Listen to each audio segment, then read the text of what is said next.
everyone, it's Vee. I thought I'd come on now because I wanted to speak to some of you today about the importance of understanding that it's nice to be nice, it's nice to say yes, but also recognize that it's sensible to learn how to get comfortable with saying no. Why am I sharing this with you? Well, I'm sharing it today because what I recognize is that a lot of us in our passion for wanting to serve and do what we do so well are wanting to please everyone. And so what happens is we start saying yes to absolutely every opportunity, or certainly everything that poses itself as an opportunity. And that's kind of like a dangerous place to be in, because sometimes we'll say yes to things which either aren't aligned to our brand, or perhaps aren't necessarily things that we should be focused on at this time, or there may be things that we say yes to that the individual or individuals or the group or team or community that's invited you to take part or get involved or contribute have got a completely different motive. And I think many of you remember when I started my business, I always spoke about the real importance of questioning the motive. And I'm not saying you should be paranoid, definitely not saying you should be a paranoid business owner, but what I am sharing today is the importance of understanding that not every opportunity should be a yes. And in fact, it was something I mentioned to one of my previous coaching clients when I was speaking to her. She said, "Oh, Vee, I'm really excited. I've got this opportunity to speak at an event." And I said, "Well, are they paying you?" She said, "No." And I said, "Well, how long have you been speaking?" She said, "I've been speaking, at different events for the last kind of 2 years."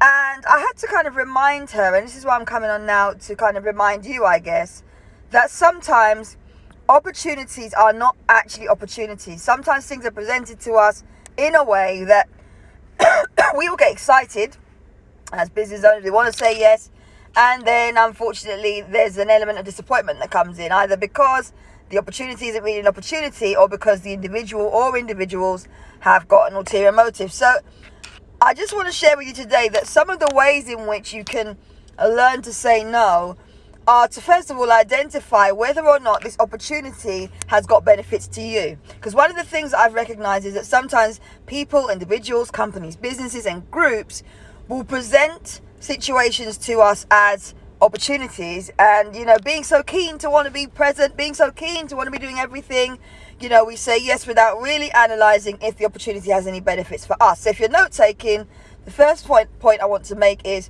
always assess if there are benefits to you. That's the first point. In looking at opportunities, always assess what are the benefits to you. The second thing is, and they should be mutually beneficial, by the way, the second thing is always qualify what's involved. What do they need you to do, when it comes to, if it's promoting what they're doing, if it's tagging them into posts, if they're going to be tagging you into every single post, if they're going to be doing a promotional literature for you, if they're going to need you to bring your own mic, whatever it is. Second point for those who are note taking is make sure you're clear and qualify what it is you're needed to do. Be very clear on both sides, actually. Qualify what you need to do, qualify what they need to do, right? And the third point is, look at what it is you are trying to get out of it long term. How does it fit into what I call the bigger picture? Many of you know that I often talk about, the importance of being clear on opportunities and whether or not things are presented as opportunities, but also about understanding how they are fitting in to your bigger picture. So if you are in a situation where, for whatever reason, you haven't got clarity on what you're doing, revert back to your bigger picture and what you're doing.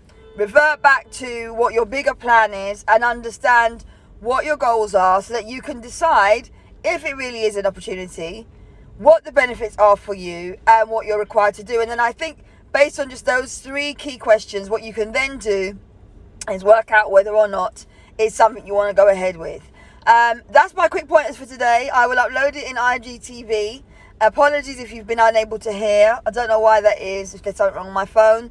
I'm in a very good reception area, so I'm not sure why that is. But it's important to be clear on what you're doing in your business and be comfortable with saying no. So if you haven't qualified what the benefit is to you and the other person, you need to do that.